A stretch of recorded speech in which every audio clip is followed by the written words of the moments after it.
Well, good evening, everyone. Welcome. Sounds like I can make eye contact with everyone in the room tonight. This is so good. So normally it's like blinding lights.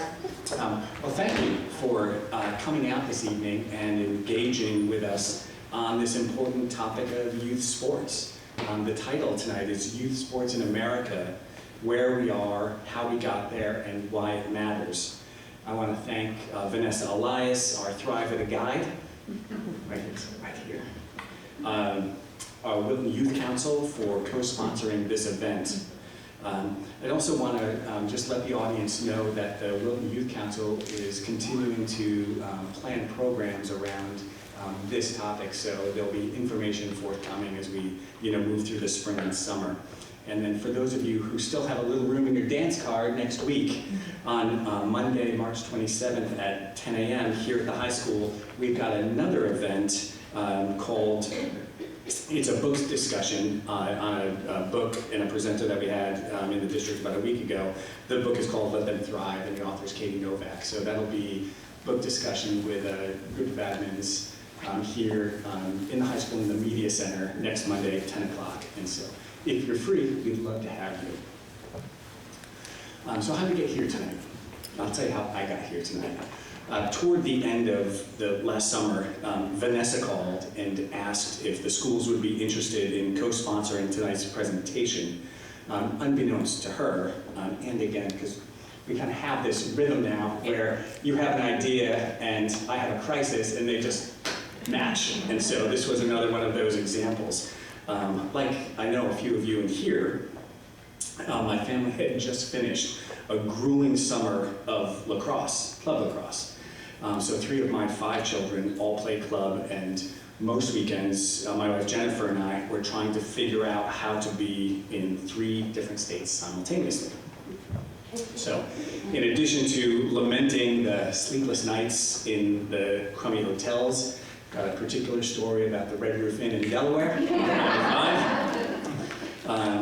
oftentimes in the middle of nowhere. I was ruminating about my own investment in my children's athletics, and also some of my own summertime sideline behavior. So why was I so emotionally invested in my kids' performance? In those moments when they played less than perfectly, I quietly wondered, is it worth the investment? I mean, this is what we say to them, if you're not going to try, why are we even here? Right? In the opposite moments, if they scored a goal or had a particularly impressive play, I flexed, right? I wondered, why didn't I roster them on better teams? And through the whole thing, I was wondering, what the hell is wrong with the referees? Why are they so bad? Right? And frankly, if we're paying all this money, why aren't the coaches better? So the icing on the cake at the end of the summer was this. My sophomore daughter, who some of you know, was trying out for, retrying out again. This is part of the perversion of club for her club team. And she asked me not to attend the tryout. And I'm truly not one of those guys that's like there with the binoculars and that bad. But I said, why don't you want me to come? And her response was, because the first question you always ask me is, how do you think I played? And so, that kind of stopped me in my tracks. And so, at that time when Vanessa called, I'd already concluded that this whole youth sports thing, particularly around clubs, was perverse, and that I needed to do some further reflection on my own engagement with my children's activities, particularly their activities in athletics.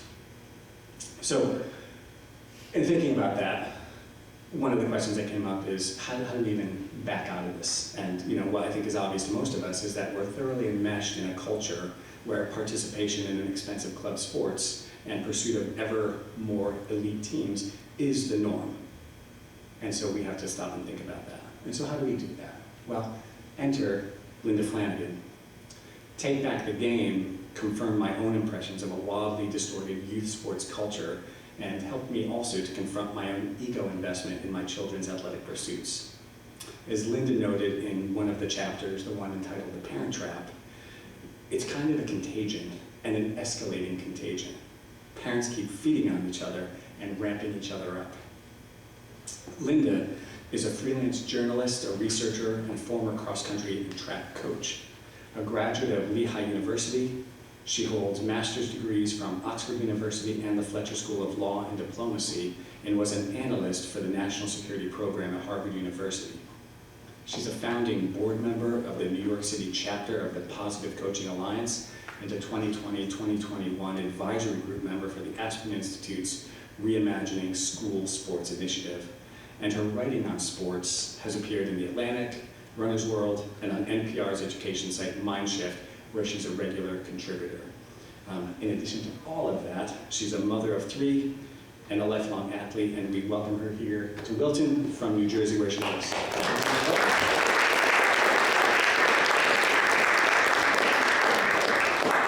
Thank you so much for that introduction.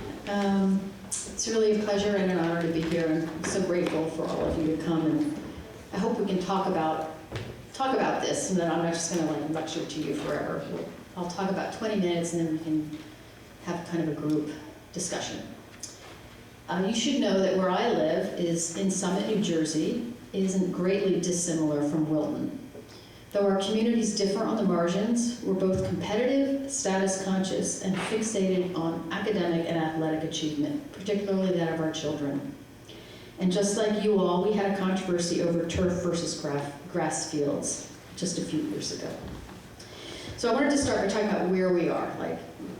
Where are we with youth sports? We just came out of the pandemic. Just to get the context here. So sports are the most popular extracurricular activity in the U.S. for kids and teenagers. Despite the shutdowns of 2021, youth sports participation has climbed back to pre-pandemic levels. About 8 million kids play in high school and 500,000 play in college. According to the Sports and Fitness Industry Association, 42% of 13 to 17-year-olds and 37% of 6 to 12-year-olds played team sports on a regular basis in 2021. Kids between ages 5 and 18 who participated in sports played for an average of 16.6 hours a week. And much of that can be attributed to the full throttle return to competition since the pandemic. Many community sports programs, which are usually the first to suffer during an economic downturn, seem to have survived the pandemic. And this is largely a result of the actions of the American Rescue Plan and philanthropic support. Finally, travel teams have survived. The rate of kids playing on travel teams doubled in 2022 to 29%. Basic facts. Okay, so now I'd like to tell you a story. A few years ago, I met a young woman named Isabel, not her real name. She was in college at the time, an excellent, prestigious named university, I should add, and we sat down together to talk at a nearby cafe. Isabel has long brown hair and sparkling, intelligent eyes, and she looks the part of an upper-middle-class young woman. We'd gotten together to talk about her experiences as a star lacrosse player in New Jersey. She began practicing as a 6-year-old and joined a competitive club team in 4th grade. She played with that club team all the way through high school. Isabel was remarkably talented and soon became a local celebrity. Young kids asked for her autograph. College coaches started pursuing her when she was 14, a freshman, the same year that she gave up basketball and soccer. She loved her lacrosse teammates, and when she was out there on the field, she felt, in her words, extraordinary and unique. Isabel was recruited shortly after finishing 9th grade, back when such methods were allowed. They no longer are. The summer before her junior year, Isabel was at a club tournament in Boston when she jumped up for a ball and landed awkwardly on her foot. She felt something pull in her knee. She torn her ACL. Here's how Isabel described 11th grade. "It was my worst year ever," she said. "I felt I was falling behind my teammates and friends in lacrosse. Also, I was out of the social mix. I had to go to PT after school for hours while my friends were all hanging out together. Your whole world revolves around it. So when you don't have it, you're like, what am I going to do? I had no other hobbies," she said. During her 8 months of rehab, Isabel felt restless and developed an eating disorder. Her anxiety was off the charts. By the spring, she was able to play for the team, but did so with a limp from her knee injury.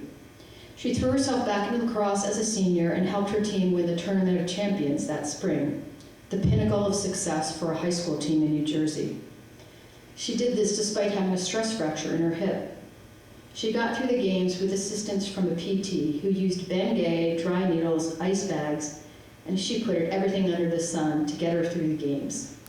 She was on crutches this summer before going to college. College lacrosse was not what she'd expected. Everyone on the team had been a high school superstar like her. Despite working harder than she ever had before, Isabel got almost no playing time, and her eating disorder resumed. She was worried and depressed. As she put it to me, there were probably 20 to 30 times this year when I started to cry after practice. I was so frustrated with myself and the whole new environment. About playing in college, she said, "No one warns you about the mental side of it. To go to the bottom of the ranks of the school and adjust to the team. No one ever talks about that." Isabel graduated 2 years ago. Though she stuck with the team for 4 years, she didn't start in a single game and had scant time on the fields. Her mental health is still a struggle. So now we'll talk about how youth sports have changed. So when I was growing up, I didn't play sports the way kids do now. My athletics were generally local and low-key. I played on a town softball league and later my high school tennis and softball teams. I took up running on my own time and developed into a quasi-elite competitor. Ages ago, I was a 2:49 marathoner. Today, kids' sports are different. I assume that most of you know this and are listening because you dwell in this universe and understand what it's like. But on the off chance you don't, let me tell you briefly. Whether children participate in sports is largely a function of family income and parents' education. The wealthier the family and the more advanced the parents' education level, the more likely their kids are to play sports. The converse is also true. In low-income communities, opportunities to play have diminished. This is so because funding for parks has been on the decline since the 1970s. By 2013, Parks and Recreation represented 1.9% of all local government expenditures, a 21% drop from 2009. Kids in these communities who do play start later. A third of the lowest income high schools offer no sports teams at all. In these areas, there's a sports famine. Thus, where sports are most needed, they're most lacking. Predictably, obesity rates are highest in low-income areas, and the problem worsened during the pandemic. By contrast, in middle and upper income areas like Wilton and Summit, there's feasting on youth sports. Here, where private clubs and leagues have swooped in to replace the community teams that preceded them, there's competitive pressure on children to pick one sport and specialize in it at younger and younger ages. In my community, for example, the area soccer club offers, and not in jest, a junior pre-academy program for U4s. That would be 3-year-olds. By the time they're U5 and U6, they have professional trainers helping them. Private clubs often insist that children play this sport year-round, ostensibly to get to the next level. There are serious consequences that come with all this feasting. First, there's been a surge in preventable injuries among kids. This year, Aspen reported that 44% of kids between the ages of 5 and 18 who played sports suffered from an injury. Half of these are a result of overuse, often a function of too much training and too little rest. Pediatric sports doctor Heather Burgerson called overuse injuries an epidemic. Orthopedic surgeon Charles Popkin used the same word to describe the elbow surgeries among youth he sees that require Tommy John surgery. Not that long ago, this procedure was unheard of for kids. According to Neeru Jayanthi, who's the director of sports medicine research and education at Emory University, we've advanced injury types by 4 years. That is, the types of injuries he used to see in 20-year-olds, he now sees in 16-year-olds. What he used to see in 16-year-olds, he now sees in 12-year-olds. There are other injuries, some with long-term impacts. We're only beginning to understand the danger posed by CTE, which is common in football and women's soccer. But we do know that CTE results in part from cumulative hits to the head, and that in youth football, CDC reports, kids hit their heads almost 400 times a season. Eating disorders, some of which can linger into adulthood, are more common in athletes of both genders than they are in non-athletes. The American College Health Association discovered that the rate of anorexia among undergraduates rose by 100% between 2010 and 2019. ACL tears, too, have skyrocketed. In the Boston area alone, the number of these surgeries climbed by 400% between 2004 and 2014. Half of these tears will likely morph into arthritis within 10 years. That means 50% of those 7th grade girls who tear their ACLs on the middle school playing fields will be hobbling in their early 20s. After coming upon this stat, I was reminded of a young woman I'll call Callie, who was in her late 20s and in medical school when we spoke. Callie had played lacrosse very seriously for her club in high school, as well as 2 years at a competitive college. She'd been a star. Today, she can't walk up and down stairs without limping, despite the 5 surgeries she has had to repair her torn ACL. When we spoke, she described how the pain in her knee prompted the latest surgery. Quote, "It felt like I was having scalding hot water dripping from my knees to my toes." It might surprise you to know that Callie's post-athletic life is not that unusual. According to one study that compared life outcomes of Division I athletes with their less active peers, the former collegiate players were more limited in their activities and had more major and chronic injuries than their classmates who didn't play varsity sports. The Division I athletes also experienced greater worry, depression, sleep trouble, and social dissatisfaction. There are psychological costs to all this feasting. One sports psychologist told me that he and his colleagues concur that depression and anxiety among high school athletes has increased during the last 10 to 15 years. The National Athletic Trainers Association put out a consensus statement in 2015 with this warning. Quote, "Many high school athletes have been identified as having higher incidence rates for sleep disturbances, loss of appetite, mood disturbances, short tempers, decreased interest in training and competition, decreased self-confidence, and inability to concentrate." I doubt the situation has gotten much better over the last 8 years. College athletes, too, are struggling. In the 2019 Goals Survey that the NCAA conducts every few years, involving some 20,000 athletes across the divisions, 30% of the boys and 30% of the girls and 25% of the boys said that difficulties were piling up and there were too many to conquer. And there are effects on the family, which I'm sure all of you know. One weary woman with 2 kids playing competitive club sports explained how exhausting it all was. "There are days I can't handle it," she told me. She'd had to shift from full-time to part-time work because the kids' schedules were too demanding.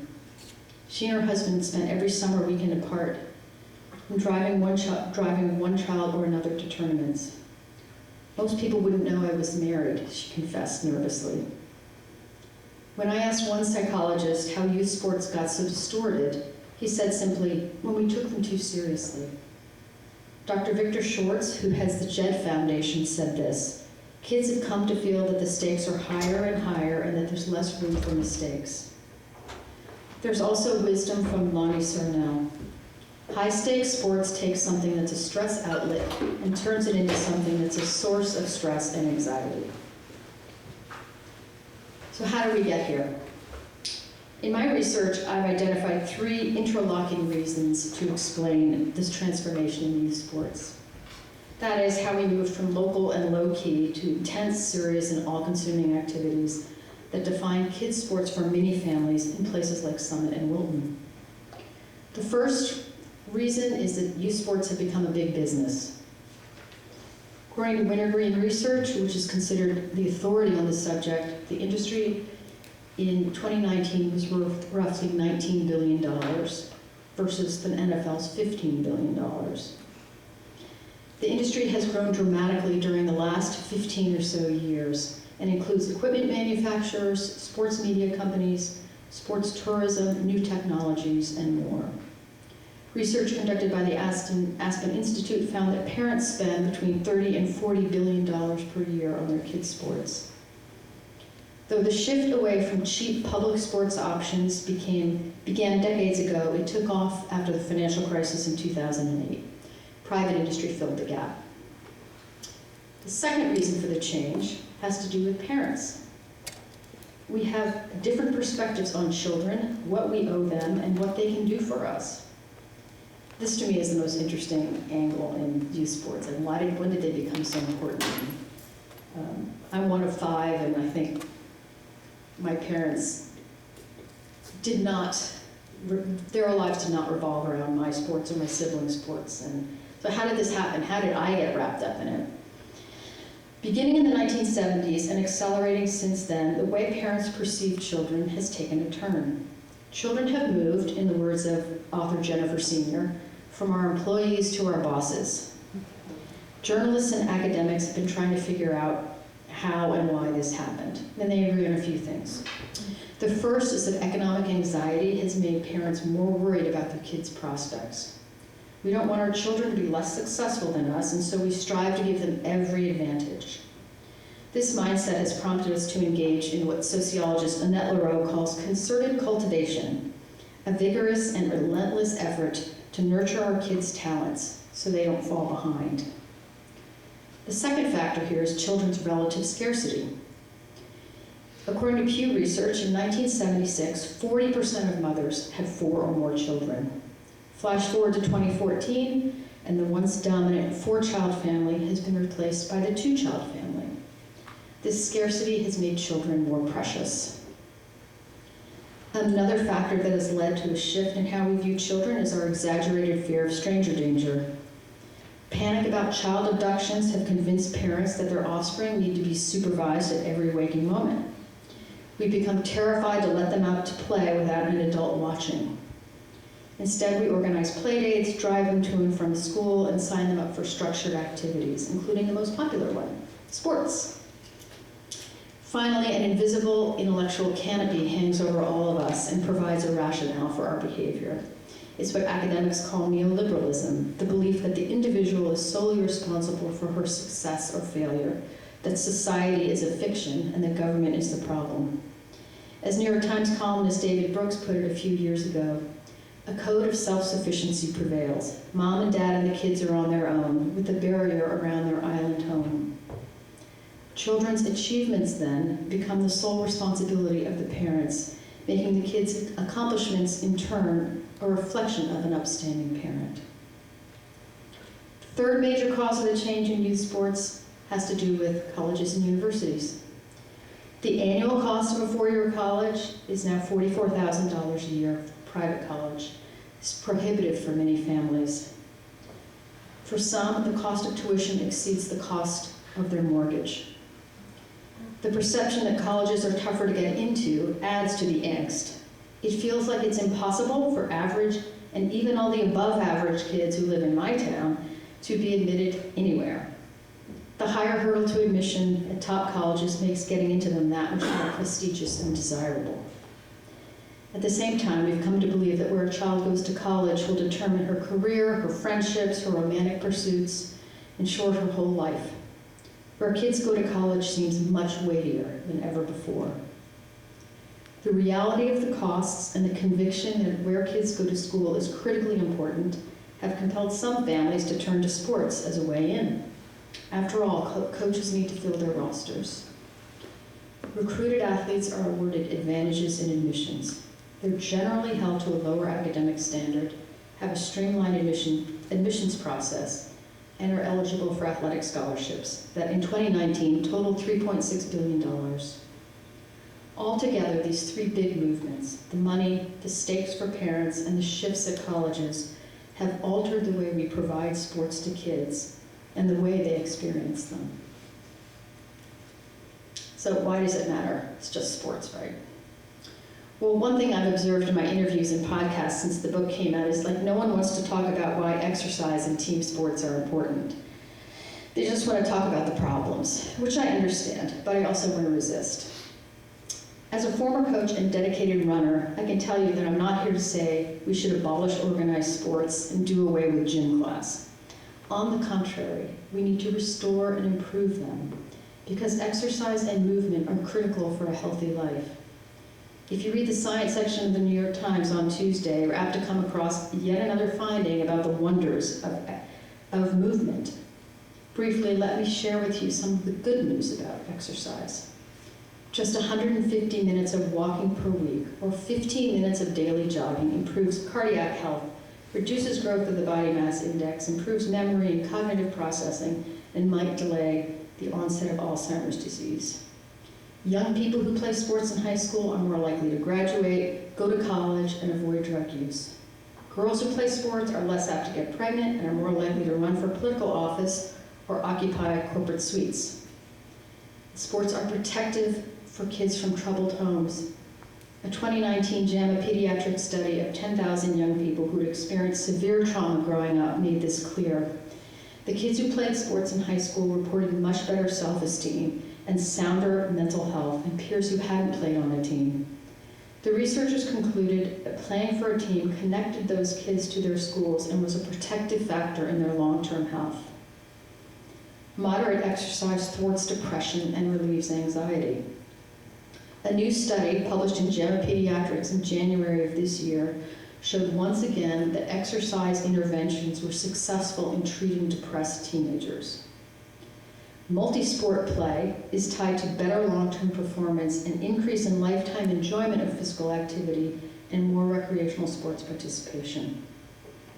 Time on the playing field is time away from social media and a reprieve from what NYU professor Jonathan Haidt calls kids' phone-based childhoods.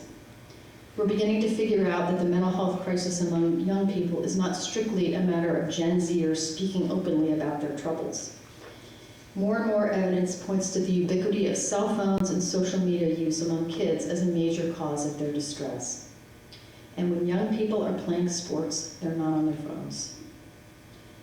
Finally, athletics have the potential to build larger connections in a community. I'm sure it's not news to you that we live in divided times. Some say we're also experiencing a crisis of loneliness, many of us bowling alone or retreating to our couches at night to catch up on Succession or Ted Lasso. Youth sports played locally are an antidote to this isolation. Community teams introduce children to kids from other neighborhoods, smoothing the transition to middle school. For adults with a well-developed prefrontal cortex, games can be a kind of forced alcohol-free social hour with parents of different backgrounds and experience. Sports can be powerful connectors in ways rarely found elsewhere. I'm sure many of you who played sports growing up and who are working in the field today have your own reasons for wanting to preserve what makes athletics valuable. I started this talk with Isabel's story because on the surface, her experience represents exactly what many parents hope for when championing their kids' sports. Isabel had enormous natural talent and enviable drive. Everyone looked up to her. Remember, 8 and 9-year-olds asked for her autograph. She was recruited to a top college at age 14. But the reality of Isabel's athletic experience wasn't so dazzling. All that lacrosse stunted her interests, mangled her body, and messed with her emotions. I want to close this talk with the words of Isabel's mother. I spoke to her about her daughter's sports career and asked what she's concluded from the whole experience. She said, "We got caught up in it. She went to running coaches and trainers. Why did I buy into that? Why did I do it? But I was the first one to do it. I'd say, go out and run. I want to strangle myself when I think about it now. When you're in it, you don't feel that way. It takes on a life of its own. It's insane. You don't know it until you're through it." I'm hoping that my talk tonight helps you and your family avoid these regrets and inspires you to embrace the wisdom of her experience. And I welcome your questions.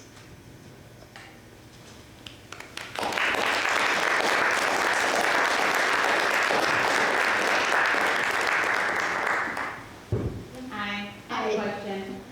I have 2 questions. And as I look at this group, I don't see very many coaches here. In this group? Yes, or league, because we have so many sports in our town. I don't see the men that are coaching our kids or the women that are coaching our kids. I don't see them here. And I've gone to Lynn Bear's several times to try to get the Positive Coaching Alliance as part of field rental. So like if you want to use our fields, you must take a Positive Coaching Alliance course in order to coach our children. And it's like pulling teeth. And we, like you said, like we're like Summit, we have means of making this possible, and there's like a barrier. Like nobody actually wants to take the course because then that means we have to do it, we have to implement. So how do we implement, like how do we get that here? Like I'm like, our town, I've seen these coaches, we need a Positive Coaching Alliance in our town so we know how to coach our children, that we're not giving them anxiety, we're not putting pressures on a 4-year-old or a 10-year-old or a 16-year-old. So how do we get past this barrier? Well, one thing you can do is, if you're really serious about it, is talk to your local government about it. Because towns have this power, the power of the permit, it's called, where in order for teams to play on public fields and public spaces, those teams generally need to get a permit from the town. Well, so I've spoken to Lynn. Okay. Yeah, she's the first elected. Okay. I spoke to her, and her advice was to join the Parks and Rec Committee, which I am in the process of joining the Parks and Rec Committee. But that does not guarantee that the organizations like our Wilton Lacrosse Association, the Wilton Soccer Association, the Flag Football Association, that does not guarantee that they have to send their coaches there. Like, well, you could, the Parks and Rec Department, in my understanding of it, is that they could say, before we allow you to play on this field, we need proof that you have 50% or 100% of your coaches have participated in Positive Coaching Alliance session on positive coaching. And that the city could require it of anyone who uses their fields. So, you need buy-in from your town and from your Parks and Rec Department. So I guess that's the hurdle, the buy-in from the town. But yes. I'm happy to chime in because I work for a rec department. So I'm in Chappaqua now, but I was in Scarsdale, so kind of similar. And most rec departments have a rec commission. And that's, whether it's a policy-making commission or just a commission that is, you bounce off ideas. And when we were in Scarsdale, we did implement the Positive Alliance, and every person that stepped on that field had to watch the video, and they had to sit through, they got a book, and they had to sit through the training. So if your commission says, this is what we want for our town, then that is the policy. So it might take you a year, 2 years, whatever, but starts at that level. So if you Our can, commission currently is 1 minute. well, I mean, that's definitely not a commission. So you have to spear it up, you have to get some more members and definitely make it diverse and not just like one sport heavy, but you can do it. And I did do, like when I was in Scarsdale, we had the Positive Alliance. So for families in here, there's 1 man on the Parks and Rec Commission for our town, and they are accepting members. So so that was my number 1, like how do we pass the grid? So that was useful. And then 2, what do we do when we witness these coaches and their verbal abuse on the field, and you try to say something to the organizations and they say, oh, you're just overreacting, or you're just, you're too protected, let your kid grow up. And I'm like, no.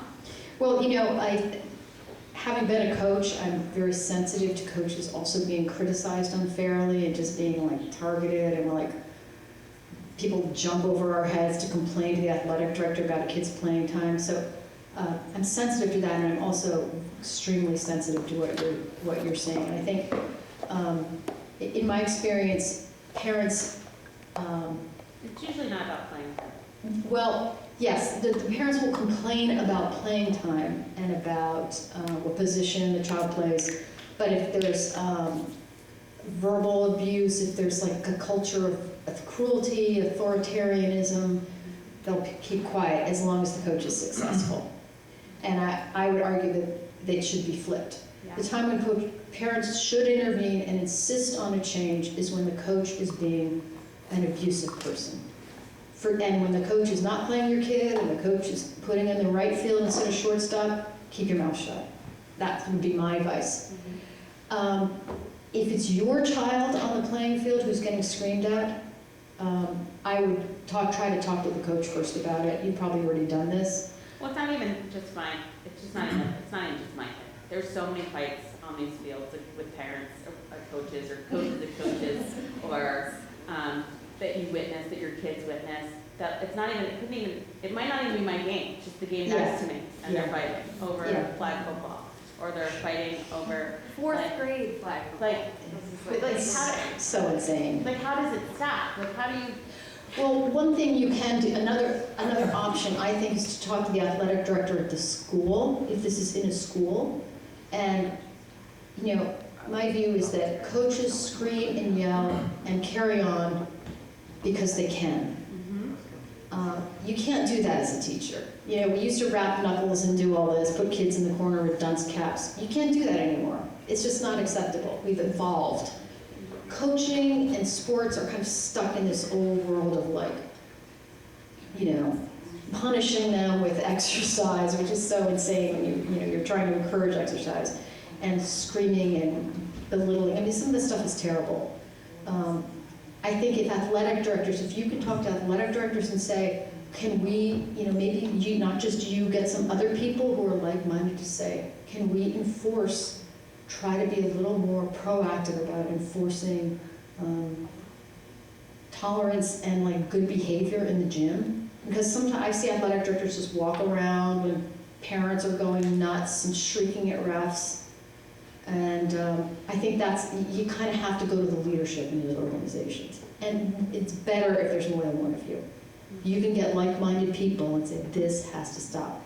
On Twitter the other day, I just retweeted 2 stories, both involving guns at youth sports events.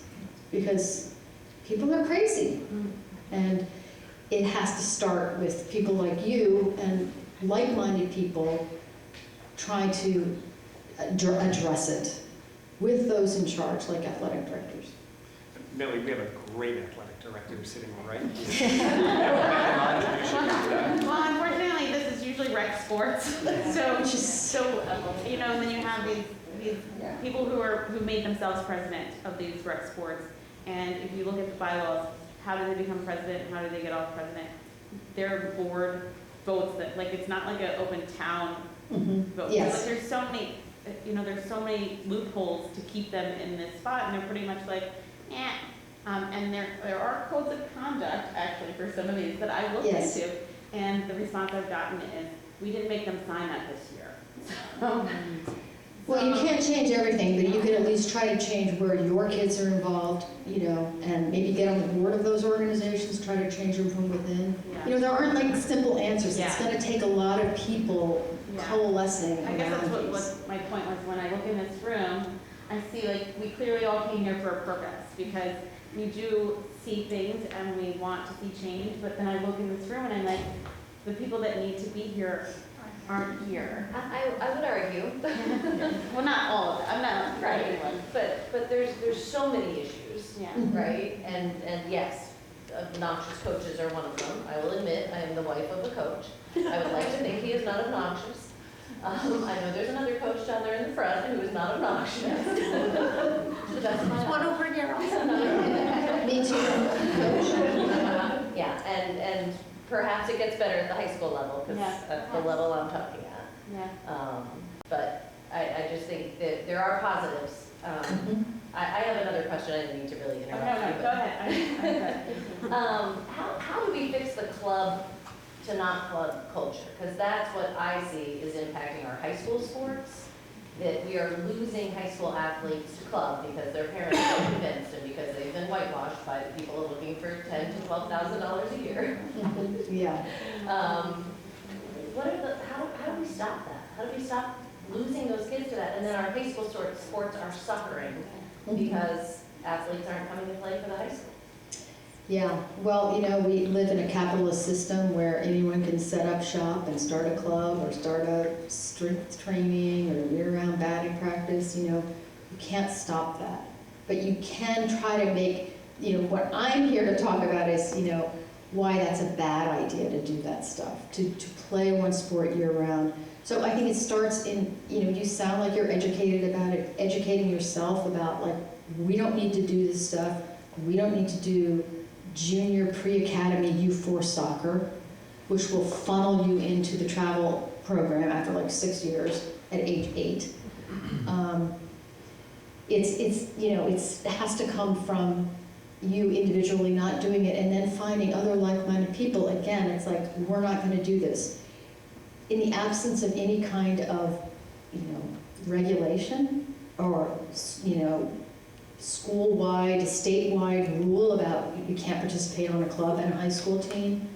I don't know, maybe do you know anything about, in New Jersey, you can do both. In Massachusetts, it used to be against the, in the state of Massachusetts, you could not play for a club team and a school team. Sports specific.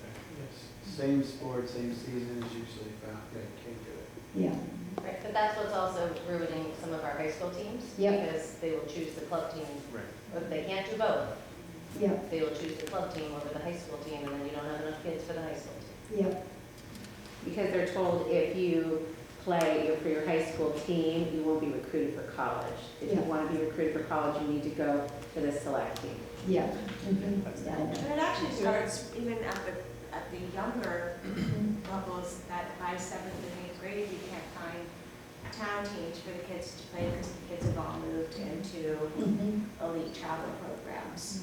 Yeah, So it seems to be happening earlier yes, and earlier now that people are abandoning town sports yeah. for the town. No, it's systemic, and that's, the problem, because how can you fix it? How can you fix it? In researching the book, have you come across any solutions? Have you seen communities that have come up with, Yeah, we were talking about this over dinner. Yes, there are, and journalists have a negativity bias, so I'm very conscious of that. There are good things happening out there. Interviewed a guy in Cambridge, Mass, who started Cambridge Youth Soccer Club, and it's all local. There's no tryouts, it's not travel, and it's extremely widely, 1,700 kids participate. These kids go on and play in the high school level.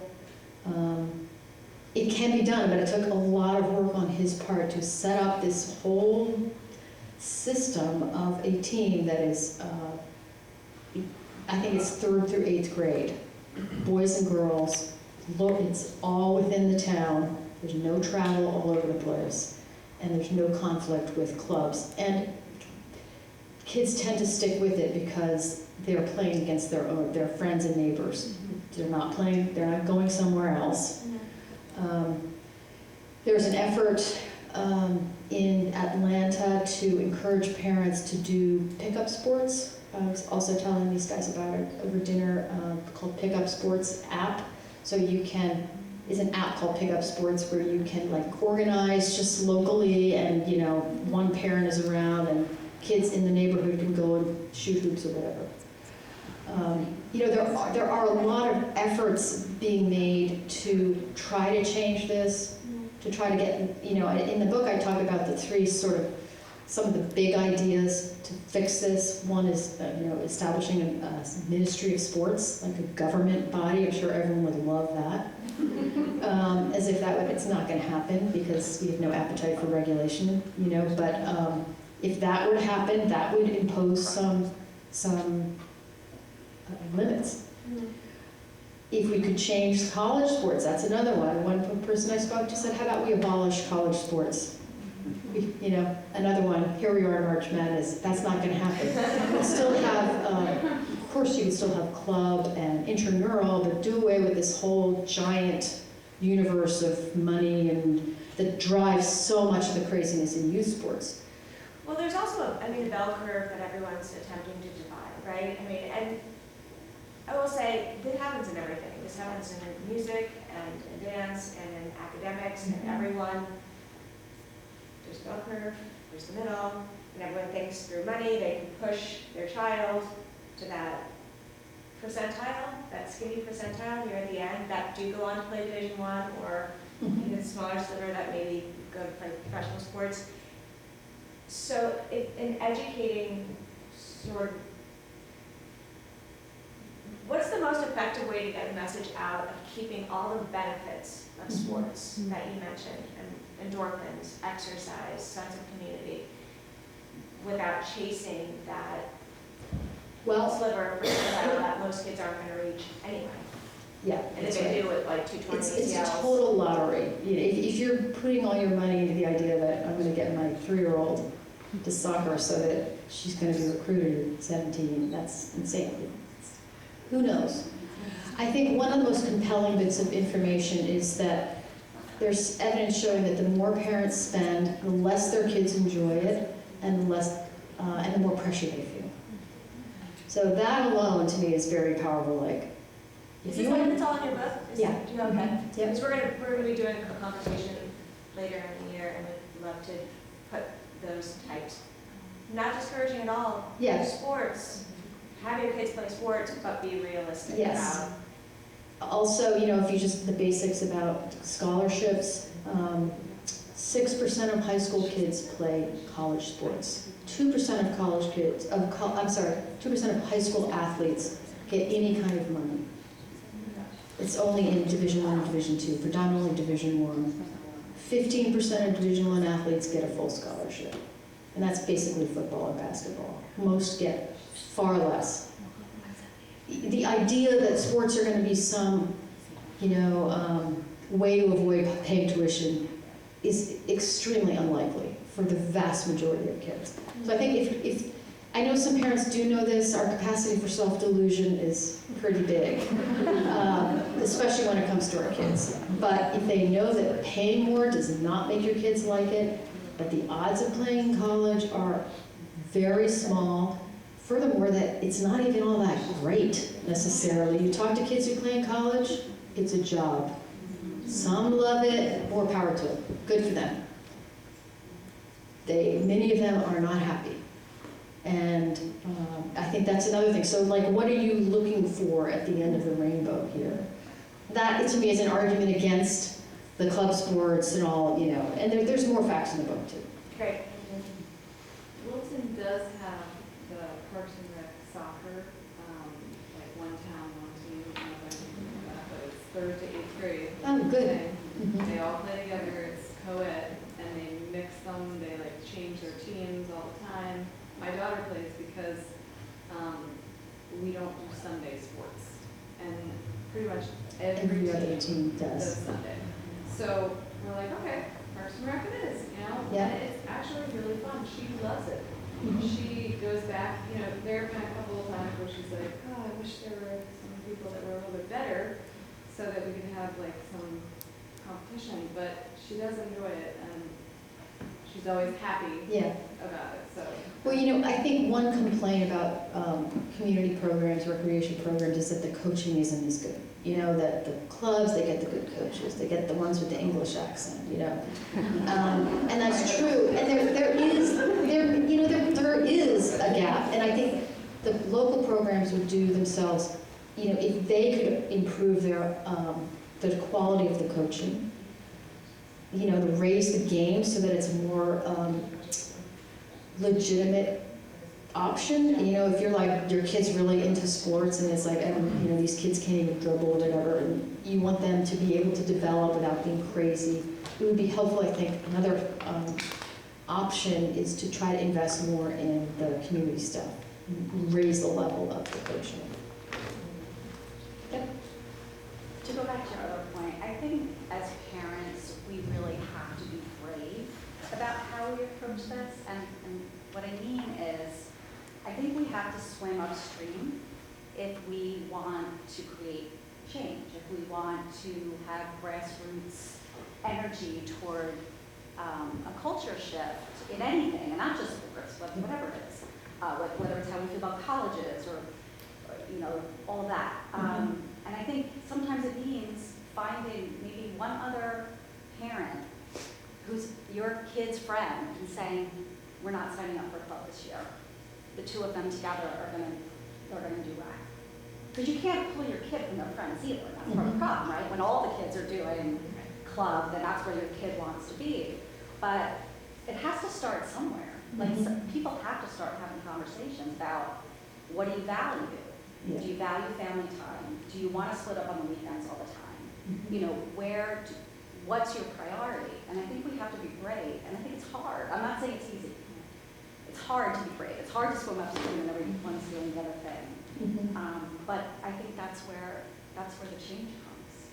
And we have to do it with people that, like you said, like-minded people. Yeah. You have to find your tribe, right? Yeah, and have confidence that you're not putting your kid at a disadvantage. Exactly. That you're actually helping them. That if you allow them to discover their own interest and to explore their own interests at the level they want rather than, you know, the level you want or the coach wants, it's going to turn out better for them. You know, there's another way to think about this is what David Brooks calls the brutality cascade, which is an expression I love that describes, and I think college admissions are like this, where the most brutal player sets the rules and everyone else feels they have to follow. They feel they have to imitate because they have no choice. And what he recommended is you start with friendship circles and you find other people who agree with you. You set the norms for what's legitimate. You set the norms for the rules of play, and you're all going to agree to them.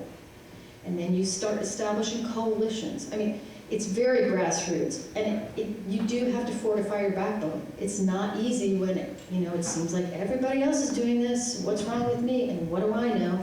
It's the one rule about parenting: nobody knows what they're doing. So you look around and you're like, well, they're doing it. It must be fine. And so that my book is to try to give information about like what's happening here, so you can make more informed decisions. I want to do a shout out to our new athletic director, because I did go to the meeting last week and I thought it was excellent. And the student athlete, and really focused on the student first, and then we have some great staff around there. But I would add to the athletic department. I'm a social worker, and I think it would be great to add that to our team as far as the athletic department, because there is so much pressure in sports, and it can get very complicated sometimes, the relationship between the athlete and their parents, the athlete and their fans, the athlete and their coach, and the pressure around, playing on the team, or if it's something they want to do in college. So there's a lot of stuff there. And I think if all the teams added a social worker, like they have on Ted Lasso, right? That's one way that we could confront some of these issues, and that, that the kids would have somebody to talk to about eating disorders or injuries and things like that. And I just wanted to add, I love that you're, whoever said they're protecting their Sundays, because that's so hard to do. Carrie and I are at the same church, and I know, soccer used to start at 12, and it doesn't anymore on Sundays. It's first thing in the morning, and so you have to be a conscious parent to say, this is our priority, and this is what we're doing. And that's really hard to do when your child wants to be on the field and not in church. It takes courage to do that. It does, but I do want to also add that some of the churches are adding like Wednesday night services, because they're realizing that maybe Sunday mornings aren't the best time for everybody. And I also just want to add, if you're thinking of college admissions, all of the kids that teach or help out with Sunday school are going to amazing schools at our particular college admissions folks love Sunday school teachers. Wait, and I just have one more question about the athletic director. This is to your point. And athletic directors have the hardest job in school, I have to say. Props to the athletic director. It's such a hard job.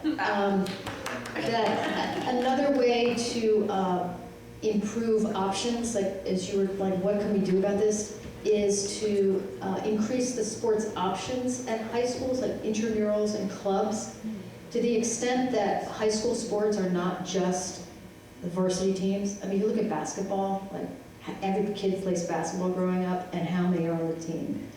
If high schools, and some schools have found a way to do this, to have intramural, like even during the day, these fields are like open during the day, like to be really creative about using study halls or whatever in the day, so that kids can move, they don't have to be on the team, they can play rec through 8th grade, and then they can do intramural or club in high school. So that's another, I think if we can kind of invigorate high school sports and do more for them, add a social worker, you know, of course this all costs money, but, you know, a town like Wilton. Yeah. So kind of going to that point, our goal as a school is to have a trusted adult. And I know it was brought up in the Board of Ed meeting too, is there's so many kids that are athletes and their trusted adult a lot of times is a coach. So it's just what suggestions do you have for coaches, what kind of training to address a lot of the mental health issues that they might have to deal with if a kid comes to them with an eating disorder, you know? Yeah, coaches, one of the unfortunate trends in coaching is that half don't have any background in child development. As we've become more professionalized with our sports, moving, you know, you can't just be a teacher or administrator who used to play soccer, you have to be like, you know, specialist. And, you know, the result of that is then these coaches often have no training or understanding of child development, what's normal for a kid this age. That's going to be something that individual schools are going to have to address. I know at the college level, the trainers, athletic trainers, are the ones who are most well-versed in kids' mental health and eating disorders. And also some schools don't want the coaches dabbling in this. Which is, I mean, as we said, that would be the trusted adult that they would go to and speak to. Yes. And I mean, this is a huge population of our school. Yeah, yeah. If I could just chime in on that just to give some context. So every year the CIC, it's actually I'll be going tomorrow, in the CAD organization, they present modules that athletic directors are taught. And then I disseminate that to my coaches as one of the coaching modules because they need to have a certain amount of professional development of 5 years to keep their coaching certificate valid. And actually the one for this year and a big push is around mental health and mental awareness. So just so you know that all our coaches here will be getting that.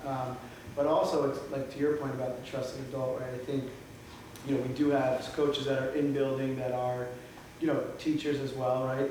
But we are seeing probably less of that. We're a more professional coach model. But for me, it's all about like being that trusted adult and then understanding the resources within the school and learning how to turn that around quickly. And if you came to one of my meetings, that's like been one of my big success stories is an athlete being able to have that relationship with the coach to tell them that coach may not be qualified enough, but they do know that I'm in the school, I have the school counselors, I have the school psychologist, you know, and we will get them and the support that they need. So like to your point, it's just about creating that, putting that trusted adult in the room with your child and then making sure they have the tools, if they don't have it, where to go. So just wanted to clarify that. I want to add that for new coaches, that the certification, a huge part of the in-person component is a discussion on mental health. I was there last week, and it was a very large component of the dialogue. And could I just add, as a coach, I just want to tell parents this, that I worked with some kids for 4 years, and I saw them every day for like 2 hours a day, and I really knew these kids, and it never ceased to amaze me that some parents never laid eyes on me, and I thought, what a mistake that was, because I have so much influence over your kid. I spend more time with your kid than you do. Like, know who I am. And this is also to your point about, you want to know if the coach is a jerk and mean, not just mean, but, belligerent and demeaning and humiliating, all those bad things. I don't mean like the occasional profanity or something. I'm not talking about that. The game before the talk. Yeah, yes. I think you always want to know something about the coach. Everyone can be fooled, but I do think it's really important for, it always amazed me that parents wouldn't even necessarily know who I was, and I was like, I have so much influence over your child, you should know who I am. Yeah. So I was hearing a lot of people who are willing to fight for things, which is great to hear. And hearing about the coaches and the big picture stuff and the machine and all that, and I was feeling overwhelmed hearing about it, because to be quite honest, I think a lot of that stuff can't be changed right now. Or it can't be changed in the next 4 years that are critical for your child and what they're going to go through. And that window's going to close. And honestly, I think that parents drive the anxiety And I've heard some different people sort of alluding to that in different ways about what they could do. And, you know, if parents are there at night at the table and they're talking about how the coaching's poor or this team, you're driving anxiety. You may not be talking about your kids' team, but you're letting them know that you have thoughts about what's going on. And as a parent, the only thing you can do right now is take the air out of the balloon. You don't feed it. Don't feed the discussion about certain things, the drama about it. It's not your drama. It's not their drama. It's another team. And to just reassure them, refocus them, and it's just about being present, making connections, and all that. But things that were said about only 7% actually play college sports, so why are we anxious about it anyway? Yeah. But the only thing you can change right now is the interaction you're going to have with your child tonight, this week, and about the upcoming game. And I was hearing what you were saying, Kevin, about, you know, how you might approach it. For me, I found with my son, it was just shutting my mouth, because as much as I want to help him get a job, I'm creating anxiety about getting a job. But I feel less overwhelmed if I think about what I can change about me, because you're going to try and change this whole system, man. Yeah, well, you gotta start, yeah.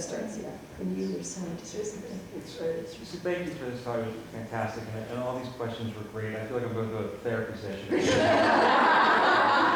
had it in my mouth, so I apologize for repeating anything, but I did have this thought that so we just moved here a little over a year ago from New York City, and I've seen this there and here. There's always a bit of vanity, admittedly, with parents, right? I mean, the numbers are what they are. It's, you know, my son is a baseball player, he's a freshman, and he's not going to play in the major leagues. Great baseball player, it's the only thing he loves. I had a conversation today with a 23-year-old kid who played baseball in Connecticut, and I had a conversation last week with an old coach who was 25. They recently played college baseball, and I'm like, what am I missing here? What am I not doing for my son? And the theme with all of this, somebody pointed this out, was, you know, now make sure they're happy. Like, make sure they're having fun. Make sure they're happy. He's super intense about this. And I get all riled up. And I'm thinking, like, what's the end game here? You know, the end game is he'd love to go to a great college and play D3 sports. Like, awesome. But what are the things we can do? And we've been through all of this stuff with the crazy young rec. I look at the young kids playing at the Y, and I think to myself, when I was doing assistant baseball coaching as a little kid, like, I can't believe we were yelling at these kids. They're 8 years old. They're running around. Their pants are too big. But and I had to stop and think about, like, that's the piece of the equation about affecting change is, what is the end game, right? The end game is what's best for your kid, and really what's best for all of us is to try to find some happiness, right? To try to find some peace with all of this, and how does sports help that along, right? Instead of getting in the way. And I've you know, I'm not insane, but I mean, I've had the thought that, like, sometimes maybe it's me thinking I know what my son wants and never really stopping to make sure I understand. Am I helping him get what he wants? Yeah. And I need to sort of step off. And that's it. And the answer is always to all of these questions. It seems like, I haven't read the book from what I heard you say, nothing's going to happen very quickly. It's got to be organic, and it's one step or one, you know, couple of parents deciding to make a decision and to do this slowly, because it's very hard to put speed bumps in front of a $16 billion industry, right? 19 billion industry, and so the only way you can do it is start to, you know, make that change in your own home. Yes. And hope that and in yourself, right? Not to be all therapeutic, but you know, if you can kind of realize, and like you were talking about, that like I'm contributing to this problem. I used to say when my son came home from his games, did you win? How many points did you score? Like, that's the wrong thing to do. And I saw it in track and field when parents would come pick up their kid and say, what was your time? You gotta like change your mindset and think about what is the goal here? What are we trying to do? And if you can get out of the way, and I also encourage parents to get their own life, reclaim their own life. That models such a nice thing for kids too, that, I mean, I don't know, like how many of you guys played sports growing up? Did your parents go to every game you went to? Did anybody's parents? Okay, your parents did. My parents did not. think we turned out okay. My Those of us who didn't. I told her the other day, "You play soccer?" I was the last of 8. I was raised like a veal, like a. I was my parents moving around until I was 5. Now we more off. Yeah, so we all turned out. But I think it's hard here, there's so much pressure, or like, you have to keep up with the Joneses. So I pay thousands of dollars for my kids to do sports, but yet their friends are also doing private lessons. So they come home and they're like, I want to do private lessons. I'm like, but I'm paying a coach. Isn't that enough? So then you sit at home, I'm like, am I not letting my kid have the best opportunity? It's not even about going to college, it's like for Yeah. the upcoming game or meet or whatever. So I think there's like, I've watched that over the last 20 years of being in the field, and now that I have my own kids, it's really at the forefront. It's like, how do you keep up with the Joneses? So do we all try to come together and say enough is enough with that? You know, I mean, that's... Well, you're not going to be able to change what other people do, but you can change what you do. And I'm sure there are many things you don't give your kids that other parents give their kids, or at least your kids tell you. They got an Apple phone when they were 6, you know. Right. You can have your own standards and rules about things that, you know, forget about what other people do. And I know that's really hard. I know that that's really hard. Especially when you see the outcome, right? You're watching the other kids maybe excel, but so you're like, oh, would my kid be excelling if I did that? So they're thinking the same thing. Mhm. So it is a hard culture to break or to accept, I guess. We feed each other's norms, right? We feed the norm. Yeah. We don't Yes. get. It's hard. Ultimately, though, the more that you're doing that, the more pressure is evolving.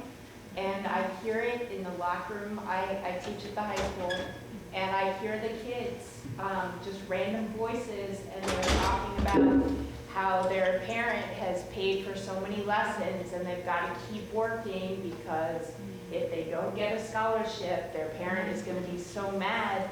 And there's not this, I want to go to college and keep playing this game that I love. There's this, oh my gosh, my parent is going to be so mad. And that's not it. That's totally opposite what should be happening. Your child should be driving this thing. They should be, like, I remember my daughter, I played college field hockey at UConn.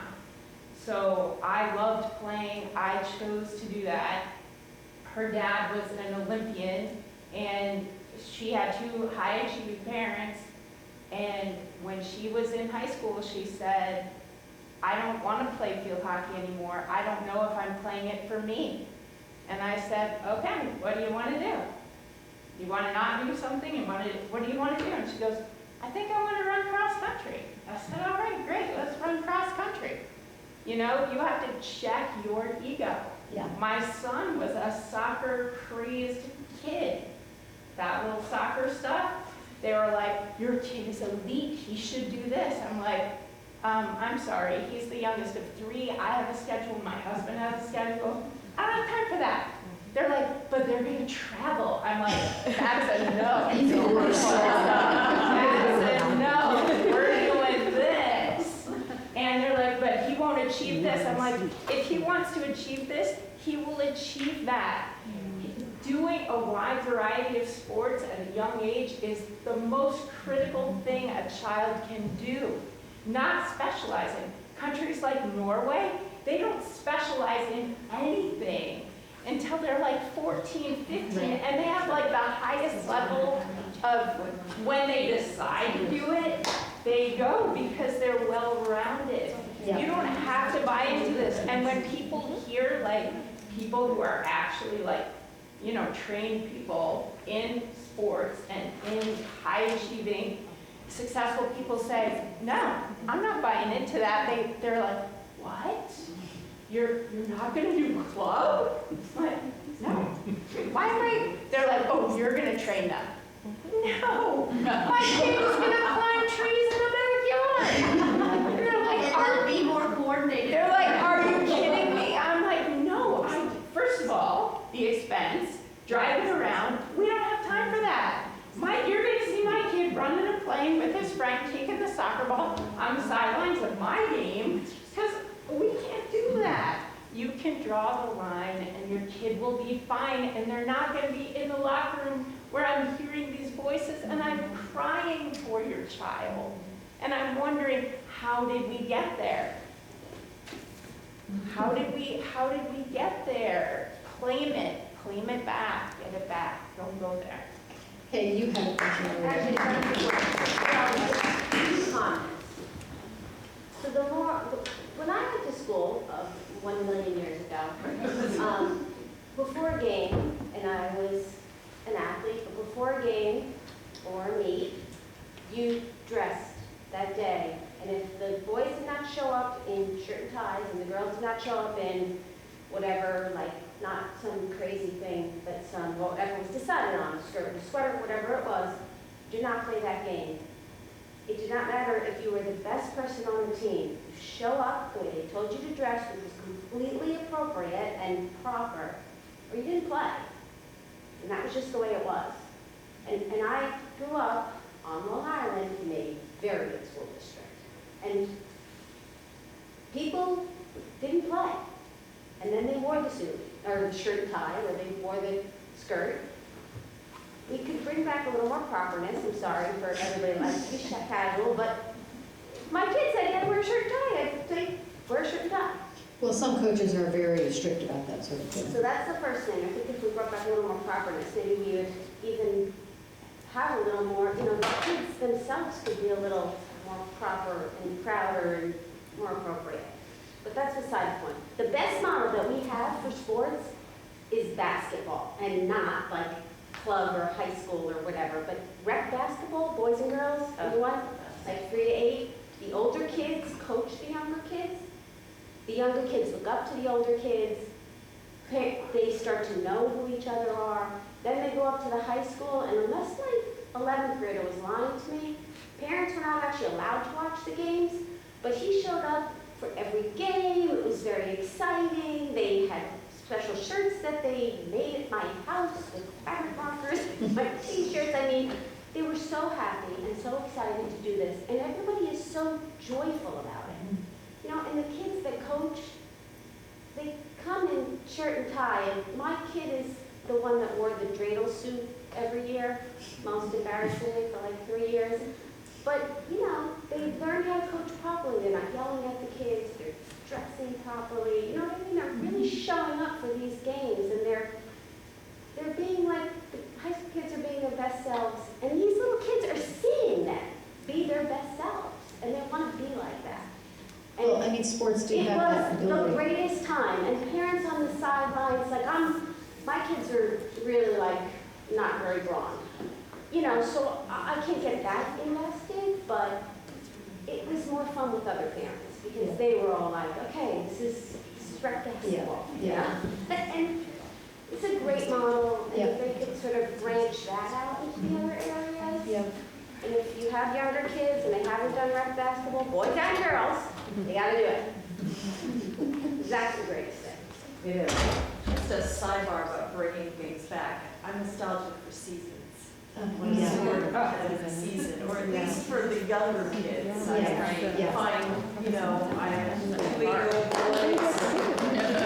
I can't, they can't try something new. Oh, and I'm guilty. I'm guilty. I try to hold off on certain things, but the kids ask for it, and my parents are doing it. But I miss seasons because at least you could really control it. Oh, well, you can't play that this season because they're not offering it. Well, one thing it's just official.